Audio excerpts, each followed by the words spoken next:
All right, welcome back, everyone. We'll be kicking off the post-break session with another exciting panel, maximizing yield and purity in RNA-LNP downstream processing.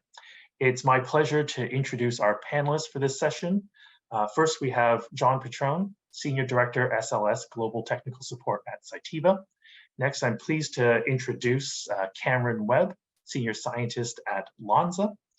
Welcome, Cameron. And also welcome to Emily Port, Principal Scientist, Nanopharmaceuticals at the Center for Process Innovation in the UK. And we're also joined by my colleague, Pierrot Harvey, who is our Clinical Manufacturing Manager. Welcome, Pierrot. Excellent. So what we've heard throughout the day here so far is that there's quite a theme around downstream processing, and optimizing that, since it seems that for the most part, much of the scale up and the self-assembly portion is being addressed through various technologies. Let's look at this in a deeper way, and I think this panel is perfectly assembled here to discuss some of the essential steps here in downstream processing, the challenges with scaling them up, and strategies for maximizing success. So for everyone on the call today, please pose your questions using the Q&A function, and we'll get to those. And hopefully, let's perhaps start the discussion off with some basic questions and sort of build our way up to sort of more complex questions around scaling the process. So perhaps a basic question. There are many misconceptions about what downstream processing is for LNPs, so maybe we should clarify some of the goals. You know, what's being separated, what's being discarded, what's being retained. Perhaps Pierrot, you can kick us off with that one. Yes, thank you, Shel. So basically, when you make LNP, you mix lipid and ethanol and RNA in an acidic buffer, and you do an inline dilution, typically in PBS. So you use the downstream processing to remove the ethanol and exchange your dilution buffer into a storage buffer. So it's pretty straightforward. Typically, we start with like LNP with less than 10% ethanol. We first do a concentration step, so that way you minimize your input volume in your TFF. Because if you have a small volume, then you're going to need less dye filtration volume. So the first step is a concentration. Second step is a dye filtration. And generally at the end of the process, we do a final concentration to be just slightly more concentrated than your drug product. Then you run your assay, you dilute your drug product, and you sterile filter and film. So basically, in a nutshell, this is what we do when we do downstream processing, or TFF. And I mean, we're sort of assuming TFF is the process we're going to use here at this scale, but maybe it's worth looking into some of the general considerations here, particularly for LNPs versus, say, using this process for something like proteins. Maybe, John, you have some experience with different materials in this system. Yeah, so TFF, it's a pressure-driven process where we take a transmembrane pressure, which is the average feed side pressure minus the permeate, and we force solvents and small molecules through the membrane. We choose a membrane that's got a cutoff that will retain the species that we want, and then we also apply a feed flux to flow across the membrane. It provides turbulence to help mass transfer through the membrane, but it also stops the buildup of materials at the surface and allows for a more efficient process. So we use TFF to concentrate, diafilter, or buffer exchange our products. When using typical proteins like monoclonal antibodies or human serum albumin or IVIG, they're very amenable to the TFF process. There's no challenges to it. You can platform it. It works very well. I think when we look at LNPs, there's a potential that you could have shear sensitivities. And I think we can learn from the way we processed mammalian cells, CHO cells, and enzymes previously, which were shear sensitive. So we had to choose the right pumps, whether it's a diaphragm pump or a Levitronics pump, to not create a lot of shear. We optimized the feed flow rates, and the line sizes to give us the proper amount of turbulence, not only in the filter, but in all of the piping. Try to minimize the number of valves, the number of elbows, and we size the lines to give us the right eddy lengths or amount of turbulence in there. So we've worked with shear sensitive products in the past. I think we can learn from those and move on this quicker than it took us 5 to 10 years to figure out what we're doing before. I think we can do it quicker now with LNPs. Yeah, and if anyone else has anything to add to that, I know Puro, just because we work together, I know you've been looking into different pumps and things like that. So maybe you can chime in here as well. Yes, that's the type of pump is very important because the main shear happen at the pump head. So depending of the speed you're going, because you need to get a certain flow rate to achieve a certain shear, and then if you have a peristatic pump, you may have more shear than if you have a diaphragm pump. So there's something very important to consider. So partly the type of pump, the type of elbow is very important. Also, like the way the liquid goes in and out of the pump, it's super important. If you have an elbow there, it might create turbulence, or bubble, and shear. So the system design is very important. Thank you. Did anyone else have anything to add to that point? I think Emily, you perhaps unmuted yourself. No. Oh, excellent. Okay. So I think that perhaps brings us to another point, which is, what are some alternatives to TFF? We kind of maybe jumped into this with the assumption of TFF. Maybe I know at different scales we might have different requirements. So maybe if anyone could comment on, some of the other technologies used for downstream processing. Yeah, I can comment on some of them. So at smaller scale, you typically use some sort of centrifugation filtration or maybe dialysis, and sometimes they're easier to do with the process development on. So for example, for dialysis, you haven't got any shear involved, but the issue with them is that you can't scale them up very easily. So you're going to quickly run into, with dialysis, very large buffer volumes. It's possible to do, it's possible to take to GMP, and there's obviously different ways of processing, for example, static versus dynamic dialysis. But the benefit of TFF is that it is a very good scalable solution. At the smaller scale, you are going to have a really high cost to benefit ratio, especially as you're starting to lock down that process. It's going to be quite costly to do that development. What is your shear rate, what is your molecular weight cutoff, etc. But as soon as you've got that scalable process, small scale, you can then take it from 10 mil to 100 mil to 10 litre quite easily. So that's your benefit. Right. And I guess related question is, when does one choose to move from something like a dialysis or ultrafiltration process to TFF? What volumes would make this easy to move over to? Perhaps Cameron, you have some insight there. Yeah, I think Emily also answered this pretty well as well in a previous response, where she said, if you're wanting a linear solution, first then have scalability in mind. If you get scalability in mind, then TFF would be a nice solution to go to. It's not ideal for all circumstances, particularly for maybe academic setting. Not everyone has access to these sorts of materials. They can be quite costly, getting all the columns, but also different pumps as well you need.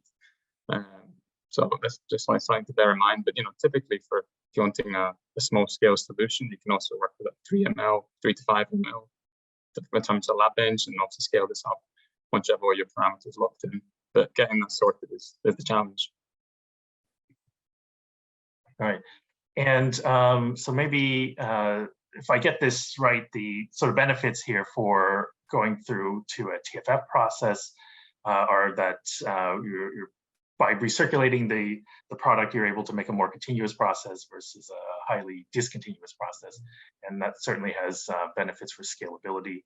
Perhaps maybe we'll go through the panel here and summarize what you guys think are the main benefits here for the process. Maybe we'll start with Puro. Okay, so let's come back to the centrifugation tube and the dialysis. So I see those methods as very good when you're screening formulation. You say you make some small scale formulation with the Spark or the Ignite. You have like 20, 25 formulation. You need to do the downstream processing. Then those centrifugation tube or those dialysis are the way to go. Dialysis might be a bit more gentle than centrifugation because you don't have that shear force when you centrifuge. So, and it's also a process that takes time. You see, like if you have like 25 formulation to centrifuge and concentrate, it's going to take a few hours. It's not all the formulation that's going to concentrate at the same speed. So there is a time factor here, but it's good for screening formulation. There is also a company called Formulatrix that have an automated TFF that can process kind of like ignite scale batches, like few 20 to 40 ml and bring down the volume to 500. So that's another way to do small scale formulation screen.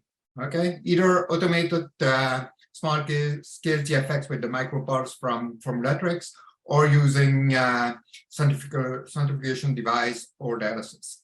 And then when you have identified your best formulation, let's say in vitro and in vivo in mice, then you can take that formulation, scale up on the blaze, and then do your TFF, let's say on a neurofiber or a cassette. Typically, we start like with around 100 centimeters square surface area, like a 2.5 meg batch, and then develop your TFF process at small scale. And this can help you to define what the type of filter you need for the larger scale when you scale up. Does that make sense? Yeah, I think that's actually a really good point about, just considering in your process how many formulations you're trying to make at the same time.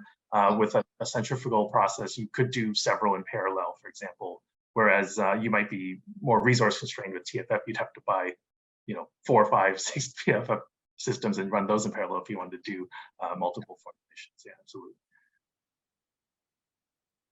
Any other, what about, hold up and yield? Those are sort of issues that are considered at different scales. What's the retention in a dialysis versus ultrafiltration tube versus in a TFF system? If anyone has any insight on that. I think it's also time. The TFF usually can run quicker than a dialysis process, where you use a lot of liquid and it takes a long time to do it. I think the benefit of the small scale TFF is you're able to do that quicker, that buffer exchange.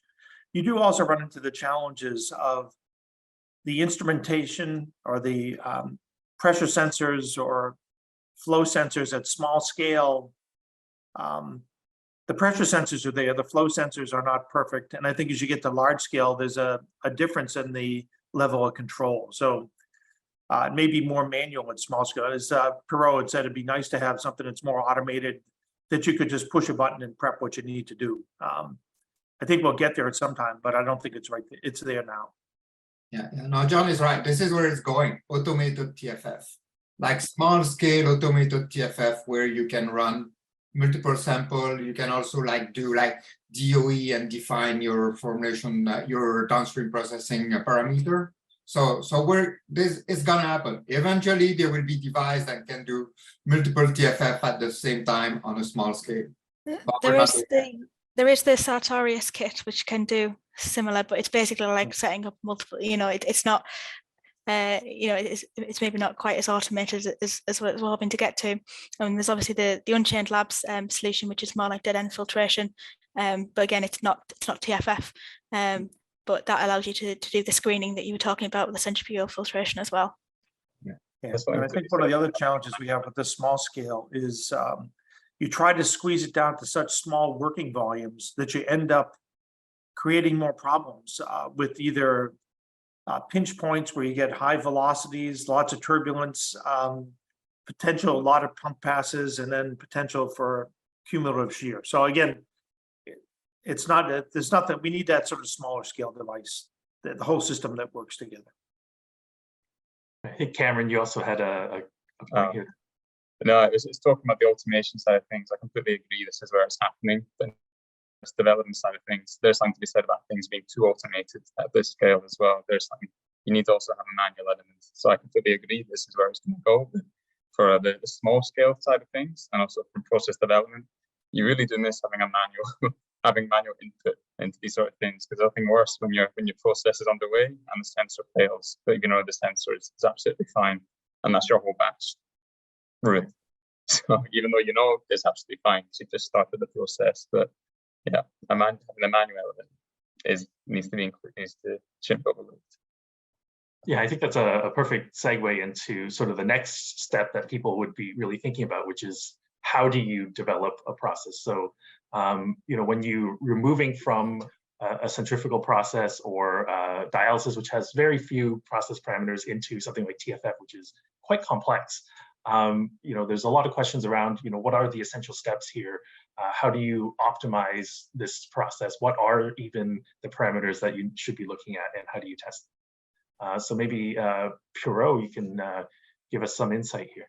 Yes. So let's say you have a formulation, you've done it at small scale, centrifugation or dialysis, you found a hit in mice, it's good, you're ready to scale up. So the first thing to do with those few formations that you selected as a lead is to do flux excursion. Basically what you do, you pick some hollow fiber cartridges, some cassette, and you circulate your LNP in those filters at different shear rate and different TMP, and you generate the flux excursion curve to determine the optimal flux or permeate rate. So you determine what's your best condition to run that particular filter. And it's good to compare hollow fiber versus cassette. It's good to test a variety of molecular weight, let's say like from 30 to 300 or 500 kD molecular weight cutoff. It's good to also compare PES versus cellulose, because different formulation will behave differently on different filters. So bottom line, it's like the first thing to do when you have a lead formulation is you do a flux excursion on different filter in different condition and determine which one you're going to pick, which one will give you the maximum flux, and then with this, then after that, you're going to have a process that you can scale up. You see, you start with, let's say, 100 centimeter filter, you move to 200, 1,000, and you confirm that your downstream processing time is the same. It takes about the same time too. So this is personally what I would do, a flux excursion at the beginning. Any other additions to that from the panel? And I think once you have the feed flux and the TMP all determined and the membrane choice in the system, then it's a matter of reducing the volume. The first concentration, we're trying to reduce the volume for the diafiltration to save time, to save buffer volume. Then we're going to, during that process, you have to also determine what are you just trying to buffer exchange? So it's maybe 5 to 7 wash volumes, or is there a contaminant that you have to remove? You may have to go to 9 to 11 wash volumes to remove that. It depends on what the goals are. If it's just to remove ethanol, but is there another trace contaminant you want to get removed? And general rule of thumb is for every log of clearance that you need extra, you just put 2 extra wash volumes on it. So you want the 10x safety factor, it's just 2 wash volumes, not 10x more wash volume. So I think that works. And I think the other challenge is you want to over-concentrate by 1 to 2 times the minimum working volume, just so that you can recover the product out at the end. I think that some of the challenges you see with the small scale systems is there's holdup volume that you can't flush out. You don't have much flush volume either. So you can run the risk of getting a low yield on that. So you want a large scale is not an issue, but small scale, you have to be concerned with that. Right. So we have your TMPs, your wash volumes, a lot of different parameters. Yeah. There might be, I imagine, some trade-offs between different parameters that you're trying to optimize. I think John maybe pointed to this. Your volumes that you're trying to concentrate to may end up jeopardizing some of your yields. Maybe Cameron, if you have any other input on this, and what sort of parameters one should look out for.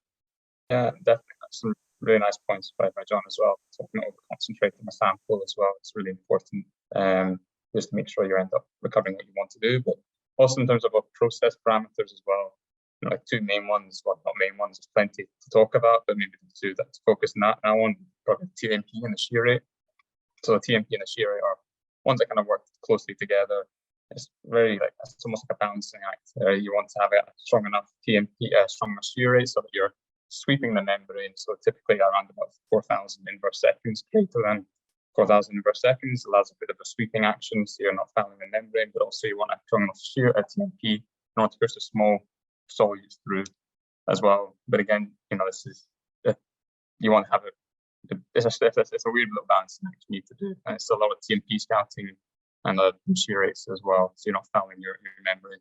So I'd say those two are the ones that you're looking at as well. Perfect, thank you. And I think it was alluded to as well, but someone has to also look out for the yields they'll get out of this process. What are sort of the typical process yields for TFF, and how is the yield actually measured? Maybe Emily, you have some insight here. Yeah, so typically you'd be looking somewhere between 80 and 100% yield for the TFF step. If you're getting lower than that, then it's generally there's something wrong with your process. What you do is you measure the product volume going in and going out, and you use the ribogreen analysis to measure your RNA concentration in both pre and post TFF, and that would get you your yield. It is one of the biggest challenges that people have, and people are often having to do a bit of a trade-off between product quality versus the yield, when what you want to have is both. As we've mentioned before, LNPs are very shear sensitive, so sometimes you can have rupture of LNPs, loss of encapsulation efficiency, and then somehow in your process, the unencapsulated RNA is filtered out.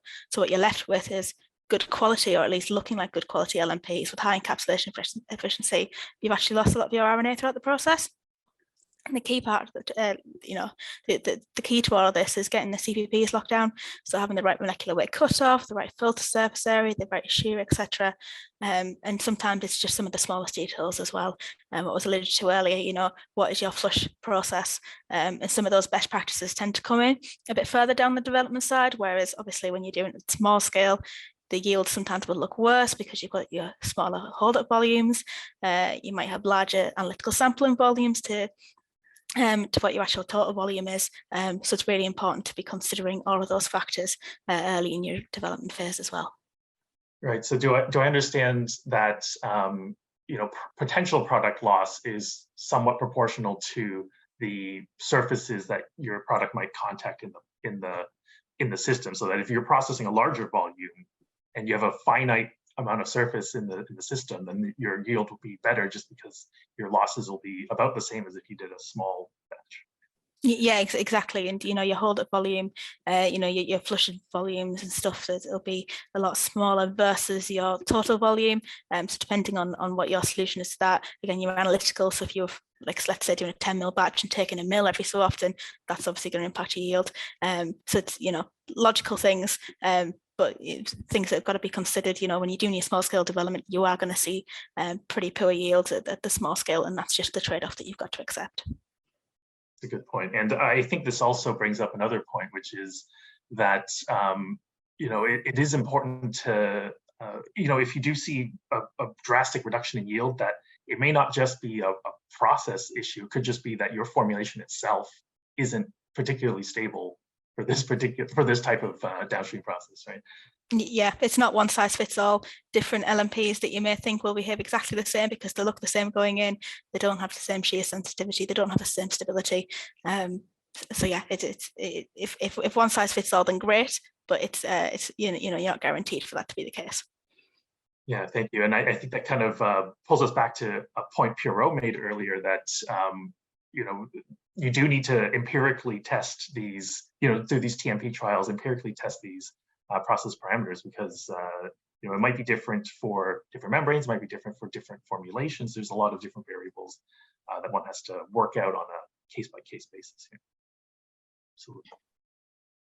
And I think one of the key things to this is, in order to understand how this process is affecting your particles, you do have to have the proper analytics to understand, to characterize the particles at different stages of the process. So I think that brings us to another question, which is, what are some of these critical analytics, and when should we be performing them throughout this process? Perhaps Pierrot, if you have any insight there based on what we did with, for example, the saRNA vaccine work. Yeah. So what's very important when you're developing a TFF process is to take in-process sample. Okay, so let's say the first step is a concentration, you take a sample out at your concentration step. You do the second step, let's say, so filtration. If you do 5 volume, you take in process sample at every volume after 1 dV, 2 dV, 4 dV, 5 dV. At the end, you do a final concentration. You take a sample at the final concentration before and prior sterile filtration. And those samples, you generally run size, PDI, encapsulation. And if you have access to a CE or a bioanalyzer, you can look at RNA integrity. So just to confirm that the temperature, like your sample is not changing size, the encapsulation is still at 100%, and your RNA is not degraded. And at the end of the process, you could measure the potency before and after sterile filtration, because it doesn't mean like your formulation is going to have the same activity that you get at small scale. Let's say if your process takes too long and you get RNA degradation or thing like this, your size is going to look the same, your PDI is going to look the same, the encapsulation is going to look the same, but your potency will decrease. And this will be correlated with your RNA integrity. So potency is the key at the end of the process. And during the in-process step, size, PDI, encapsulation, and RNA integrity, if you can, is the way to go. Thank you. Yeah. What is very important too is like, so this is what you do when you do process development. But when you're ready to do manufacturing for your GLP tox or your GMP batch, then your process is well established. And you don't need to redo those in-process samples because you know exactly what will happen to your LNP during the process. So when you do the GMP batch, then you minimize the in-process sampling to only like 1 at the end of the process. Does that make sense? Yeah, I think so. Cameron, you also have some experience in this area. Anything to add here? No, I think he has gave a very comprehensive answer there. I don't have anything more to add, to be honest with this. I think having analytics at each step of the process is vital to understand what's happening to your product as the process is going on. And the really nice thing is, it's really nice and kind of validating once the process is locked in and you know exactly what's happening. You can't really do anything too more, but yeah, I can't really comment more. Sometimes that is as much analytics as possible during each step, so you know what's going on at each point. There's nothing more to really say. Awesome, thank you. And I think that probably leads us into some sort of the next subtopic here, which is getting started with TFF. And we have a question here about the types of membranes that people would use for TFF. So someone is asking, would you recommend using traditional PES membranes for TFF? Do highly hydrophilic cellulose membranes perform better? What about hollow fiber versus cassettes? Maybe I think Pierrot, I know just because we work together, I know you've tested these things pretty extensively. Maybe you can comment here.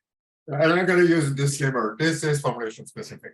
Okay, so PES work better with some formulations, cellulose acetate work better with other formulations. So you can have no choice to compare that. Do your flux excursion on PES versus cellulose acetate, you will know immediately which one works the best. What was the other question? Hollow fiber versus cassette. So some formulation behave better on an hollow fiber cartridges. Other will behave better on a cassette. The advantage of a cassette, you can run them at a lower pump speed and higher TMP, so maybe a bit less shear. So maybe I would assume a shear sensitive formulation may work better on a cassette, but you got to test it. It's like those LNP, everyone has a different lipid in it. Everyone has a different formulation. So there is no magic answer here. Yeah, if anyone else has any comments on that. Yeah, I think I worked on different cassettes and hollow fibers, and again, like either one, it's just completely dependent on the formulation. But with some formulations, absolutely fine on hollow fiber, but also on a cassette. And you know, just I think for that, a lot of people feel that LNPs should be running on a hollow fiber, but it's definitely not the case. I've seen cassettes work perfectly fine for hollow cassettes.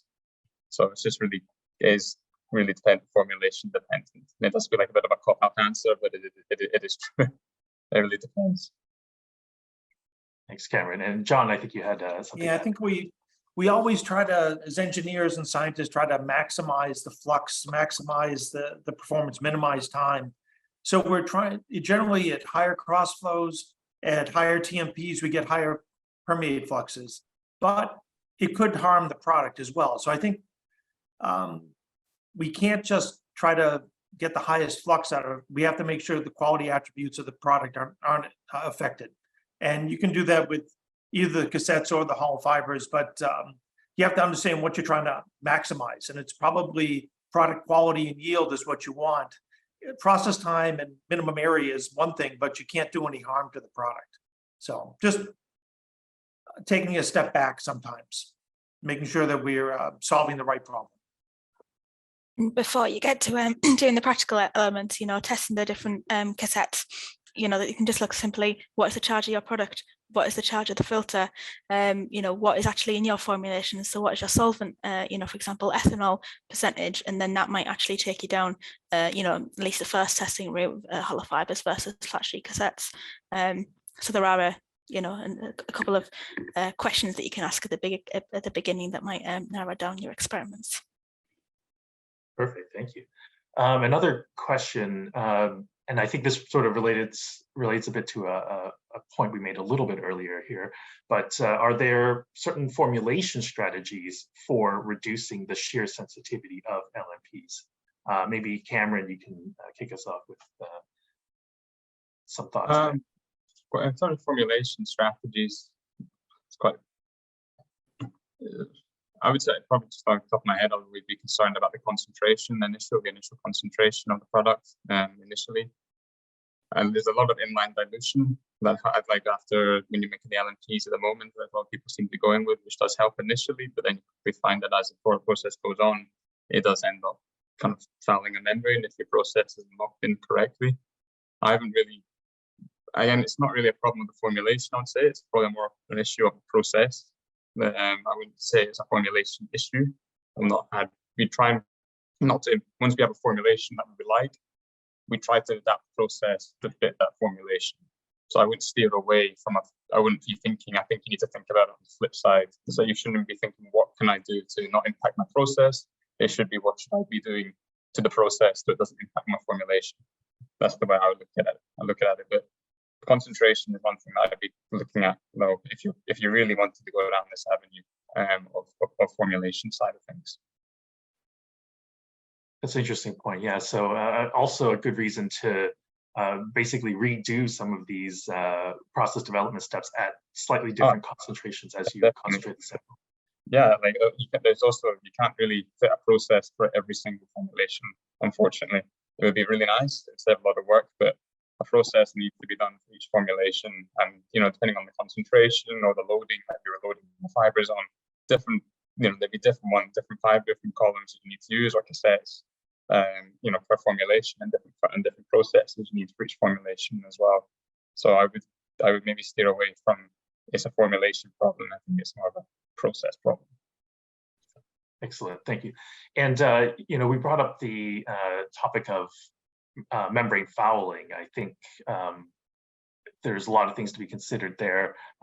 John, I think you had some thoughts about membrane fouling. Yeah, I think as Cameron's saying, if it's concentration sensitive, it's a pressure-driven process, and as we force liquid through the membrane, we bring the LNPs to the surface, and they build up in concentration at the membrane surface.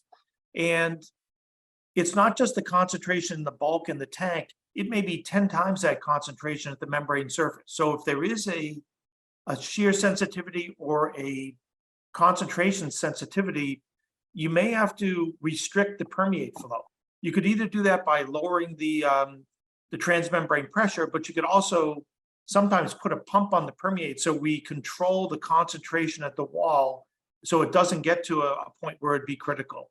I think that's one method. We learned that with certain proteins that would aggregate at the membrane wall, and also with mammalian cells that when they got to the membrane surface, if they built up sort of a cake layer, they would deform and lyse. So I think we could learn from that strategy. And then if there's also a lot of shear, if it is shear sensitive, there are potentials to use single pass TFF where you only go through the system once. You can put it into a hybrid mode with a recirculated diafiltration relatively easily. So you can take something maybe 120 pump passes, get it down to less than 10, and it generally works at about 20% less feed flux than standard cassette. So you get less pump passes, lower feed flows, less shear in the system and the device. I think when you get into those challenges where you don't do this for every LNP, hopefully it's a standard process that works, but if there are challenges, as Cameron had said before, formulation works. We have to get the process to work within that formulation. And these are some of the methods that we could use. Yeah, it's interesting.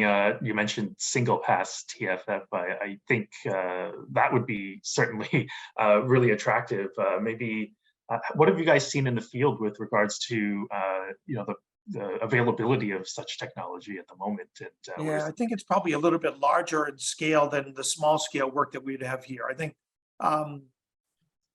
it depends on the way that you process it. You have to define it in such a way that the first pass through the device concentrates to the level you want. You can do a recirculated dye filtration, and then that same usually configuration has to work for your final concentration. So it's a little bit more empirical work up front to define the process, but it can be done. Again, if the standard TFF works, I'd probably use that, and it may be a little less complicated, but if there are shear problems, it's an alternative to go to. I don't know, do other people have? Yeah, we've got experience with single pass TFF.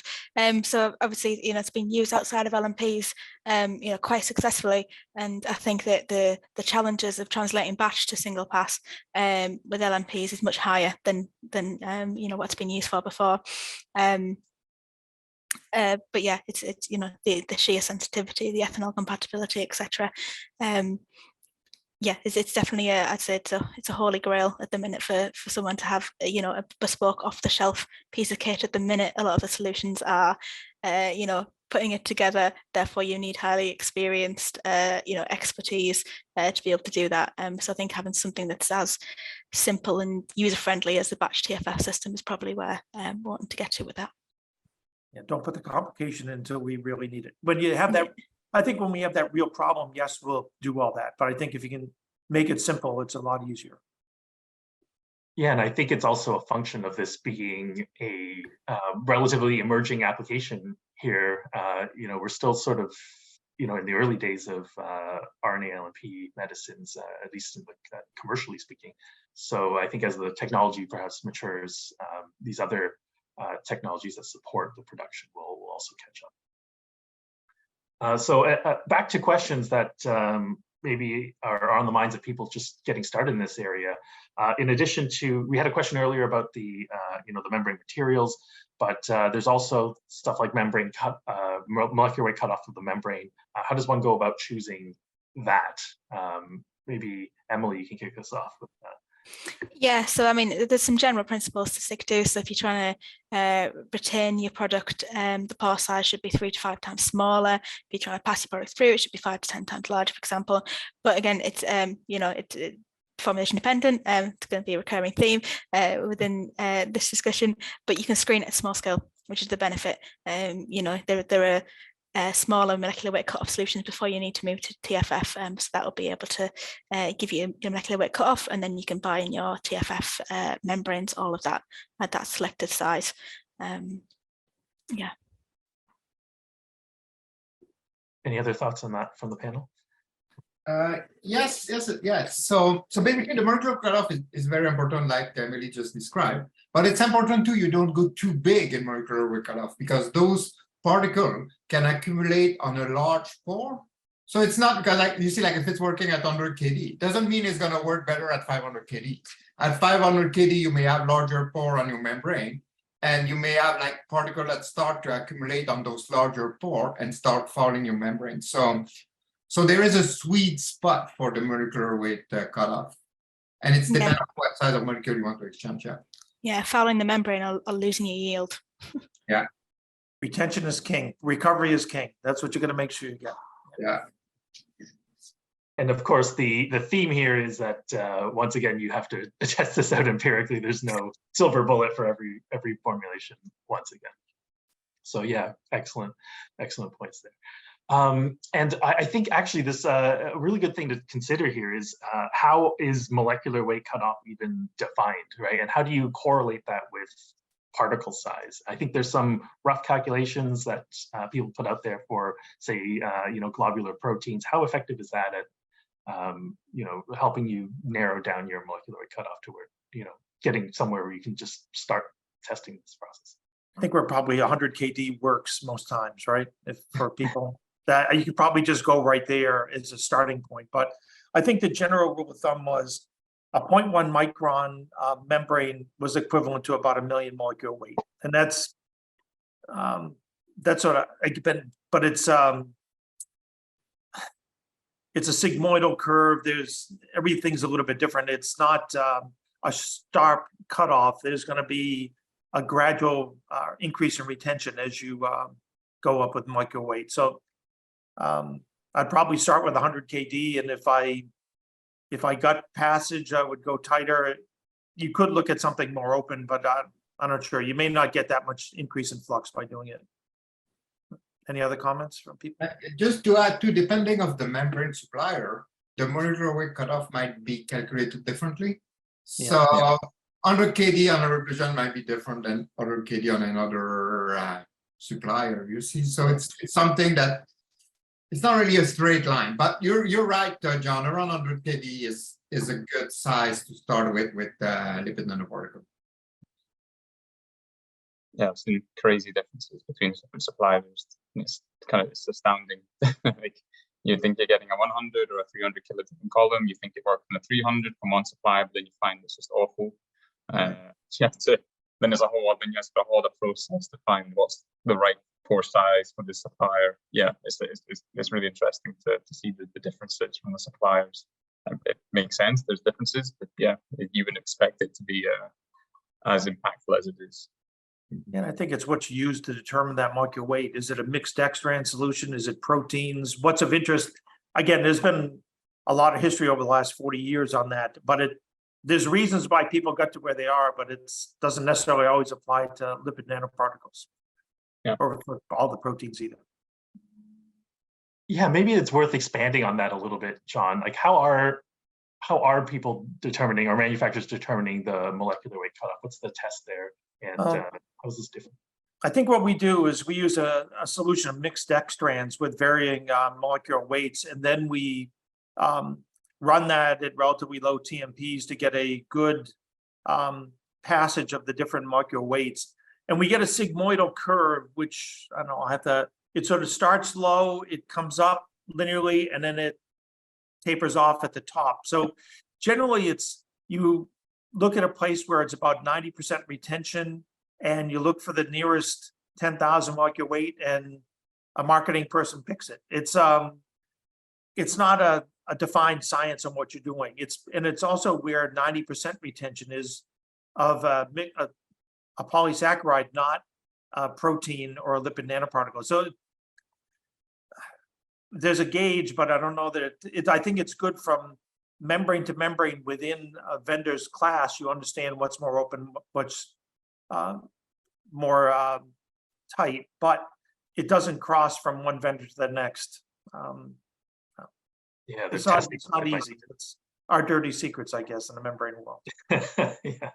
And is there, and I imagine then, if you were to cut these filters open and try and look at them under an electron microscope or what have you, you'd see probably substantial differences in, you may not see that much of a difference. There's basically an understructure, a macroporous understructure, and then a very thin skin that's, so the membrane's probably 80 to 100 microns thick, and the thin skin is about a micron thick, and that's where the ultrafiltration properties are. And you just see a thin skin, and it's not easy to see what that actual pore size is. Okay. Interesting, yeah. Very challenging for LNP people to sort of come about discovering which of these settings are, and yeah. I think you understand your variability and the way things are. I think we understand our variability, and what we have to do is work within that to get a solution. It's sort of no perfect thing right now, but but we're learning. And again, 100 KD to start isn't too bad. It keeps us employed. Yeah, that's right. Right. And I think, you know, we already talked about sort of cassettes versus hollow fibers. So I think these are sort of some of the choices that people have. I think there may be some choice also to, you know, in addition to the membranes, but to the equipment itself.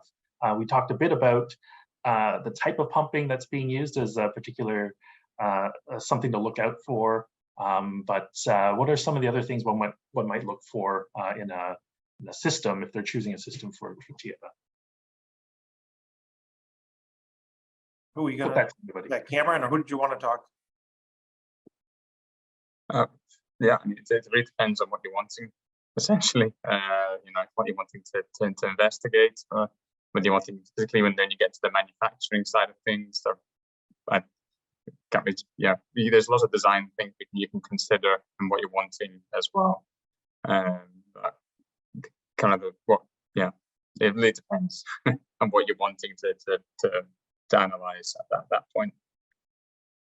For me, I'd be looking at you know, what scales I want to be doing in the lab. So there's quite a difference between hold-up volumes, minimum hold-up volumes, minimum working volumes, and between different pieces of kit, how they control the process. So, you know, some of them may have mixing on the feed vessel, some of them may have more automated control around the process. So yeah, there is, although they're all going to do the same thing, they can all do the same job, the intricacies, I think, can be slightly different. Absolutely. And I think that probably brings us to the next most important area or theme that we can talk about, which is how to scale up the process. So Emily, you mentioned, you know, tailoring your system to address whatever scale you're working at. What are some of the challenges or other considerations to think about when you change scale, you know, from smaller to larger? You know, or for example, if you're making a huge batch for vaccine production versus if you're making a smaller batch for something more personalized, what are some of these considerations? Maybe Cameron, with your background in vaccine, you can give us a bit of insight. I mean, definitely when you move into larger scales, the whole fluid dynamics side of things completely changes. So you might have locked in a TMP and done to like the preclinical scale, but then you move up to the manufacturing, before preclinical, sorry, and then as soon as you move it to the larger scale, you start to add in, I think as John mentioned earlier, adding in elbows, different valves, different pumps, and everything all changes then. And then so this definitely one of the challenges. So the more things you add, you often find the pressure drops because you're adding more components into it, so interrupt the flow. Once the flow is interrupted, then you're interrupting the pressure. So this is something as well that we should try to implement early on during this development process as well, but it's often overlooked. There's always this thing that you think about when you're into the manufacturing side of things, but things get added the last minute that you're wanting to do. But also maybe a different challenge as well is the reusability of hollow fibers as well. This is another thing that often happens in process development. My background is in process development. We reuse columns, having a washing procedure. It's quite a robust side of things, but again, when you're talking to clients as well, talking to the process, people don't want to use this side of things. So then this is another challenge that we're wanting to do because people don't want to spend money using a lot of columns, but then you've got to have the reusability side of things as well that needs to be considered when you're scaling up a process as well. So, but also loading as well, I would say, depending on you're using larger volumes. So typically in PD process development, it's quite hard to discuss loading in terms of volumes, whereas when you move to manufacturing, you're often talking about loading in terms of batch volumes, so such as 20 to 30 liter per meter squared. But you can't really talk about this when you're in the PD setting because you don't have those sort of volumes.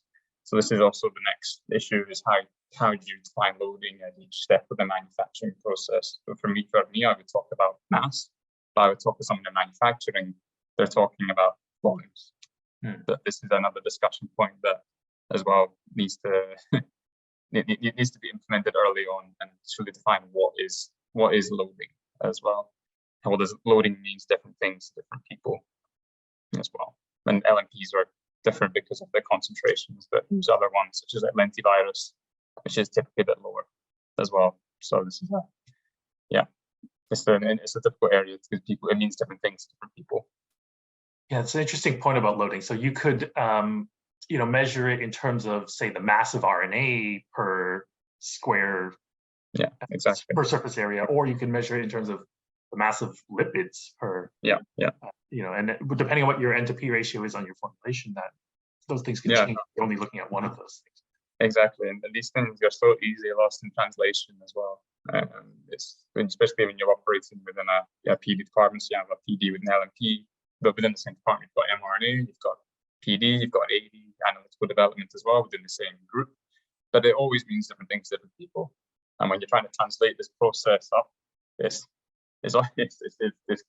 funny to how easily these things get misinterpreted. And I'll say this is actually a genuine challenge as well.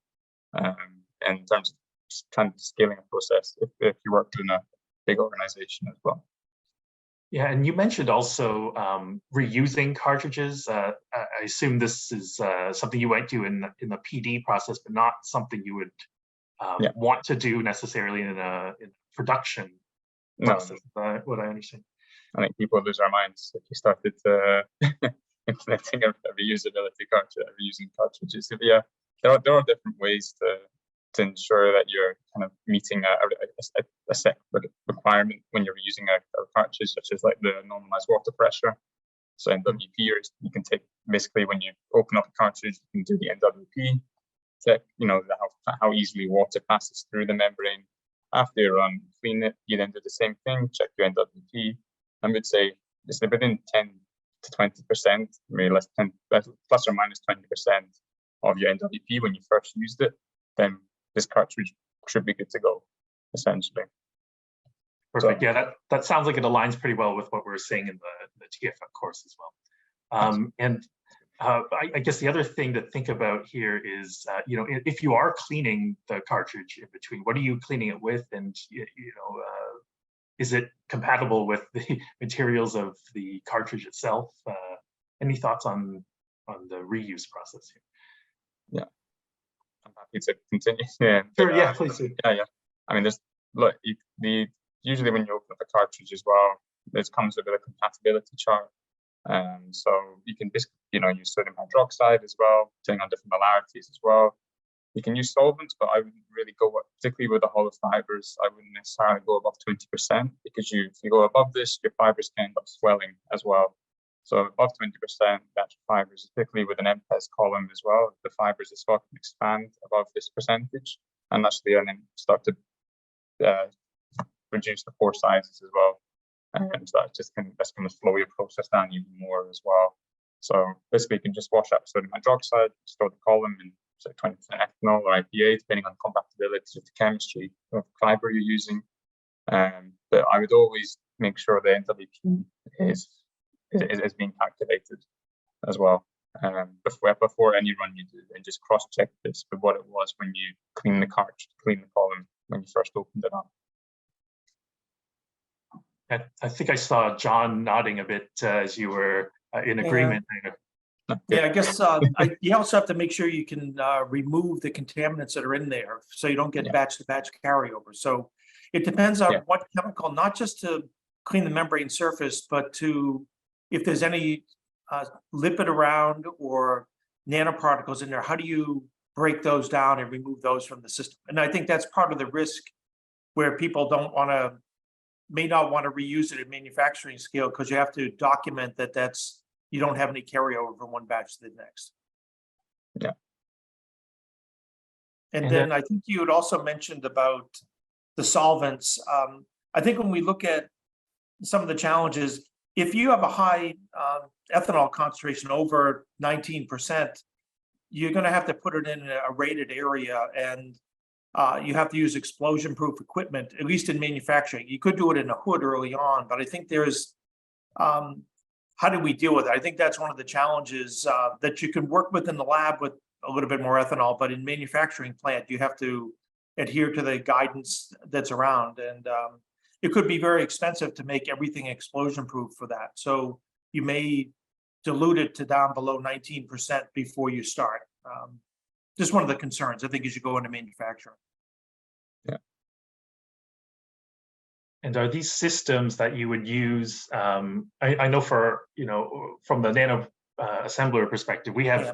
systems that we've made specifically for the GMP environment because we know ethanol is being handled, Yeah. and that those are rated for these hazardous environments. Is that the same case for TFF equipment as well? That there's Yes, some it's that going to be that same case. Yes, it's the chemical composition. The thing is, if you start there, your process still has to be in that environment, right? It's even though it may only be there early on in the process, but because you're handling those solvents, you have to make sure that you can, the safety of the operators is important with that. There was one other concern that I had is, what I learned from the protein world is when we get to that final concentration step, sometimes you're working at very small volumes at the end of the batch, and you're right down at the bottom of that tank. What we've done in the past is used either a tulip can, which is, or a double dish can, where it's a larger diameter at the top and a smaller at the bottom. So you still have some liquid head to be able to pump and not entrain air. One of the things we've also done when you get down to very low working volumes in that last step is reduce the cross flow, reduce the transmembrane pressure. It slows down the process, gives the operator enough time to finish what they have to do, take all their samples. It may put 5 extra minutes on the process, but it's easier for the operators to do. And also when you're at that very small working volume, you get a lot of pump turnover there. So you don't need all that high cross flow there. So I think what I've learned in the past is to be flexible in the way that you design the conditions. You usually do your development when it's very dilute, and then you apply those same rules at the end of the process where it's much more concentrated, and there's a bigger risk of foaming than there is of anything else. So you just want to make sure that you don't do any harm at the end. So be flexible in the TMP and the cross flow at that final step so that it fits within your process. So I think maybe I'll start by sort of summarizing some of the things that we discussed here, and then I'll put it to the panel here for some closing remarks. What I heard a lot was this theme that every formulation is going to be a little bit different, so that we have to develop a process and consider all these parameters sort of on a per formulation basis. But then to John's point there, understanding what the limits are on some of these process parameters, arriving at those empirically, coming up with a sort of range where it's acceptable, and then using that to scale the process and understand how those apply at larger scales. And the other thing I heard was we can take advantage of screening at smaller scales in order to understand some of these parameters without the risk of dealing with large quantities of materials, and then try and transfer those as best as possible to the scale-up process as we go to larger batches. Does that sound about right? Any final comments? Maybe I'll have each of you sort of close out with some final comments on that, and perhaps also give us some insight into what you see coming for downstream processing in the near future. So maybe we'll start with Emily. Yeah, I think for the automated and screening process side, I think that we're going to start to see a lot of new novel things coming through, and the key question is how transferable are they to the scale final scale system. So it's all well and good screening, but then if it actually isn't relevant to your final system, then what was the point? So making sure we've got that correlation is going to be key. And also a lot of the stuff that has been done so far on TFF LNPs, there have been quite similar LNPs. And if we're going to start to see, massive variations in the types of LNPs coming through, and also outside of LNPs, other types of nanoparticles and nanomedicines, etc., and taking the learnings that we've had on LNPs and transferring them out to those different products as well. Thank you. Any final thoughts, Piro? Yes, don't guess. Just do a flux excursion with the cassette and a nanofiber and determine experimentally what's going to work the best for you. So I think it's the best. That are key here. You generate data with different filter and you determine what's work the best for you. Awesome. Test everything. Okay, Cameron, last thoughts? Yeah, it's a great point. Just testing everything as much as you can. I think we're also going to start seeing a lot of screening processes coming into play as well. As maybe a future perspective. There's a couple, I think Emily touched on a couple of systems. that are already on the market at the moment, but I think we're going to see a lot more coming into the future as well. And it's becoming a really big player, having multiple different screening platforms, having all at once, so it can really cut down your process development time. I'm seeing this going to be you see a lot more screening systems coming up. All right, thank you. And John, some final thoughts. Yeah. I think it's probably 80 to 90% everything works like on a platform. You just do your screening like Perot said, and it works. I think when you get to those ones that are the 10 to 20% where there's challenges, maybe you have to reach out for some help. I think we've had experience beforehand that there's things that we can try to mitigate that. But I think I see that there's sort of a need for that small scale development product that actually couples with your small scale LNP production so you can do that screening. I know we're working on it, but I think we need a tool there that's maybe semi-automated. You still understand what's going on, but it doesn't require as much manual manipulation on it. I'm a manual guy. I can see what's happening then. Sometimes you get lost in the automation, but there could be some improvements for us. So that's what I see. Interesting point. Thank you, guys. And well, thank you, all of you, for your input here. Big thank you on behalf of Precision Nanosystems for all of our speakers today, in addition to this panel here. And of course, thank you to everyone who attended for joining us today. If you do have questions, feel free to reach out to us. We'll answer your questions through email or what have you. Any questions we didn't get to today live, we'll also do through follow-up after the symposium. So with that, I'd like to close out and thank everyone, and have a great day. And we'll see you the next time we do this. Cheers.